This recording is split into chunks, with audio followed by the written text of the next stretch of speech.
Sur terrain, il s'agit des travaux de réparation lancés samedi dernier après un checking de routine de cette infrastructure qui s'effectue tous les 3 mois par l'Office des routes, selon ingénieur Paluku Maneno, conducteur de ces travaux. Donc chaque 2 mois, 3 mois, on passe toujours pour la vérification pour voir s'il y a des petits soucis sur le pont. Nous avons trouvé un problème sur 2 panneaux où il y a 2 pivots qui ont cédé. Il y a aussi quelques soudures de la fois passée qui ont cédé aussi. Alors directement on s'est dit non, avant qu'il ne soit tard, il vaut mieux venir directement résoudre le problème. Nous avons effectué un petit devis là qu'on a soumis à la province et puis la province a répondu favorablement. Et nous sommes là pour maintenant effectuer des petites réparations. Comprenez que les devis, il y a toujours des modifications. On peut rencontrer encore d'autres petits soucis et on peut toujours réajuster. Par ce partenariat public-privé, l'autorité provinciale, le général-major Kakule Somo Évariste, prouve son engagement dans la reconstruction et la réhabilitation des infrastructures du Nord Kivu, ce qui justifie la traçabilité des fonds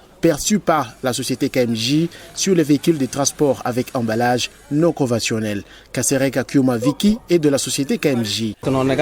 Nous sommes en pleine mission d'inspection des travaux exécutés ici au pont Semouliki par l'Office des routes que nous finançons grâce au partenariat qui nous lie avec le gouvernement provincial du Nord Kivu. Ces fonds ont été collectés à travers la taxe perçue sur les véhicules aux emballages non conventionnels. Nous nous sommes engagés à réaliser des travaux de réhabilitation de quelques infrastructures à travers la province.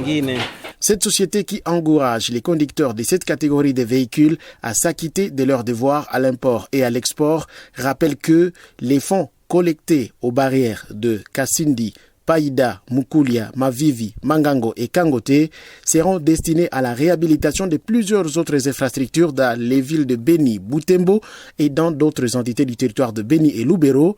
Et déjà à Béniville, la rue Sivirois va bénéficier d'ici quelques matins de la réhabilitation de certains caniveaux, notamment dans les environs du stade du 15 octobre.